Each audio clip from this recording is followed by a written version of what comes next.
جب ہم مصر کا نام سنتے ہیں تو ذہن میں اہرام اور فرعون آتے ہیں، لیکن اس کی کہانی اس سے کہیں زیادہ گہری ہے۔ یہ 5000 سال پر پھیلی قیادت، عقیدے اور حکمرانی کی ایک ایسی داستان ہے جو خود کو خدا کہنے والے بادشاہوں سے شروع ہو کر ایک بالکل نئے دور پر ختم ہوتی ہے۔ تو آئیے اس ناقابل یقین سفر کا آغاز کرتے ہیں۔ سوچیں ذرا، 7ویں صدی ہے، مصر پر طاقتور رومی سلطنت کا قبضہ ہے، اور ایسے میں یہ پیشن گوئی مسلمانوں کے لیے ایک امید اور ایک واضح ہدف بن کر سامنے آتی ہے۔ یہ صرف فتح کی خوشخبری نہیں تھی، بلکہ ایک اخلاقی حکم نامہ بھی تھا کہ آنے والی قیادت کیسی ہونی چاہیے، یعنی انصاف اور رحم کی بنیاد پر۔ اچھا، اس پیشن گوئی کی گہرائی کو سمجھنے کے لیے ہمیں وقت میں بہت پیچھے جانا پڑے گا۔ ہمیں یہ دیکھنا ہوگا کہ جس سرزمین کی بات ہو رہی تھی اس کی بنیادیں کیا تھیں، اور اس نے تاریخ کے کیسے کیسے دور دیکھے تھے۔ تو ہمارا آج کا سفر کچھ یوں ہوگا۔ ہم ایک پیشن گوئی سے شروع کریں گے، پھر دیکھیں گے کہ مصر ایک سپر پاور بنا کیسے، فرعونوں نے خود کو خدا کا درجہ کیسے دے دیا، اور اس تکبر کا نتیجہ کیا نکلا، اور آخر میں صدیوں کے زوال کے بعد ایک نئے دور کے سورج کو طلوع ہوتے دیکھیں گے۔ ہر عظیم تہذیب کی کہانی اس کے جغرافیے سے جڑی ہوتی ہے، اور مصر کی پوری کہانی تو جیسے دریائے نیل کے کناروں پر ہی لکھی گئی ہے۔ دیکھیں، قدیم دنیا میں طاقت کا معیار آج کی طرح ٹیکنالوجی یا ہتھیار نہیں تھے۔ اصل طاقت تھی وسائل پر کنٹرول۔ جس کے پاس پانی تھا، جس کے پاس زرخیز زمین تھی، وہی اصل سپر پاور تھا، اور اس معاملے میں مصر کا کوئی مقابلہ ہی نہیں تھا۔ دریائے نیل صرف ایک دریا نہیں تھا، یہ مصر کی معیشت کا انجن تھا۔ ہر سال جب اس میں سیلاب آتا تو یہ اپنے ساتھ زرخیز مٹی لاتا، جس سے ایسی فصلیں اگتیں کہ مصر پورے خطے کے لیے اناج کا گودام بن گیا، اور یہی دولت تھی جو دنیا بھر سے لوگوں کو کھینچ کر وہاں لاتی تھی۔ اور یہ سب ممکن ہوا ایک لیڈر کے ویژن سے، جس کا نام تھا بادشاہ نورمر۔ یہ جو پتھر کی تختیاں آپ دیکھ رہے ہیں، یہ صرف کوئی آرٹ کا نمونہ نہیں ہے، بلکہ یہ ایک تاریخی دستاویز ہیں جو ہمیں بتاتی ہیں کہ کیسے بالائی اور زیر مصر کو جوڑ کر دنیا کی پہلی قومی ریاست کی بنیاد رکھی گئی۔ لیکن جب اتنی طاقت اور دولت مل جائے تو یہ صرف سلطنتیں نہیں بناتی، بلکہ یہ قیادت کے بارے میں ایسے خیالات کو جنم دیتی ہیں جو تاریخ میں پہلے کبھی نہیں دیکھے تھے۔ یہ ایک بہت بڑی اور خطرناک تبدیلی تھی۔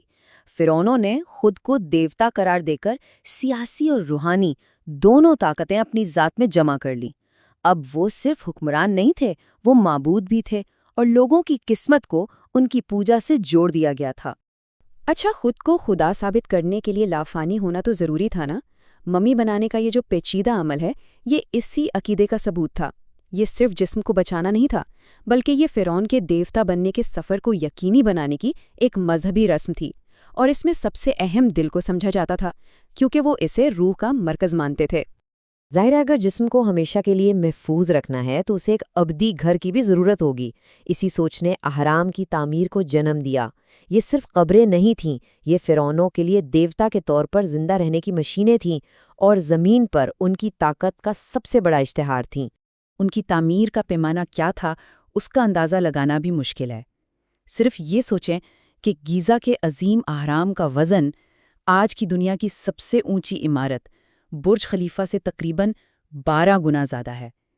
اس کو بنانے میں جو وسائل اور انسانی طاقت لگی ہوگی، اس نے پوری ریاست کی معیشت پر کتنا بڑا بوجھ ڈالا ہوگا۔ لیکن لافانی ہونے کی یہ دھن اور طاقت کا یہ بے لگام استعمال اپنے ساتھ تکبر لایا، اور یہی تکبر مصر کو ایک ایسے ٹکراؤ کی طرف لے گیا جس نے اس کی تاریخ کا رخ ہمیشہ کے لیے بدل کر رکھ دیا۔ فرعون اپنی خدائی کے نشے میں یہ حقیقت بھول گئے کہ ریاست عوام اور وسائل سے چلتی ہے۔ اہرام کی تعمیر نے ملک کے سارے وسائل نگل لیے۔ نتیجہ یہ ہوا کہ سلطنت اندر سے کھوکھلی ہو گئی اور سیاسی عدم استحکام بڑھنے لگا۔ یہ صرف دو لوگوں کا ٹکراؤ نہیں تھا، یہ دو نظریات کی جنگ تھی۔ ایک طرف فرعون کی مطلق العنان حکومت تھی جو خوف پر قائم تھی، اور دوسری طرف حضرت موسیٰ کا ایک خدا پر یقین اور انسانی آزادی کا مطالبہ تھا۔ یہ ایک بہت اہم سوال ہے۔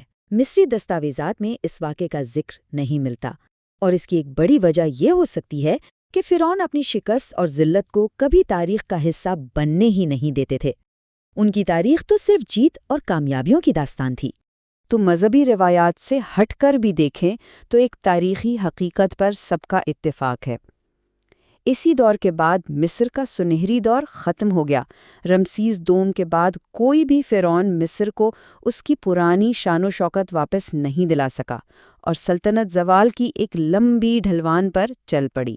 اندرونی کمزوری اور قیادت کے بحران نے مصر کو باہر کے حملہ آوروں کے لیے ایک آسان شکار بنا دیا، اور پھر وہ دور شروع ہوا جسے تاریخ میں اکثر انتشار کا دور کہا جاتا ہے۔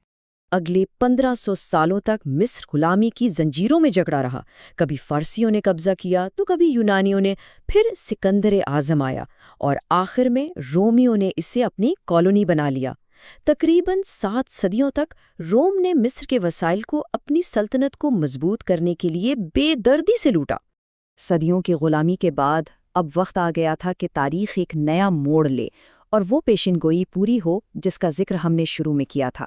اس وقت کی بازنطینی یعنی رومی سلطنت اندرونی لڑائیوں کی وجہ سے بہت کمزور ہو چکی تھی، اور مقامی مصری آبادی بھی رومیوں کے بھاری ٹیکسوں اور مذہبی ظلم سے تنگ آ چکی تھی۔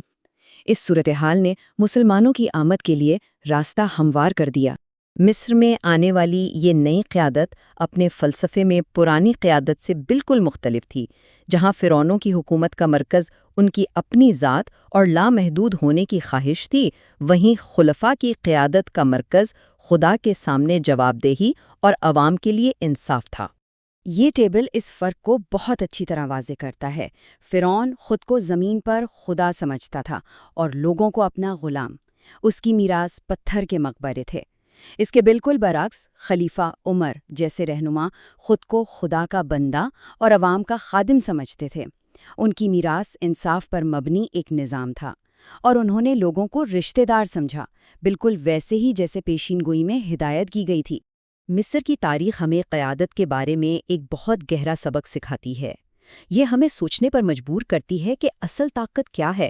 کیا یہ ذاتی شان و شوکت اور بڑے بڑے منصوبوں میں ہے، یا پھر ایک ایسے منصفانہ معاشرے کو بنانے میں جہاں ہر شہری کو عزت اور اس کے حقوق ملے؟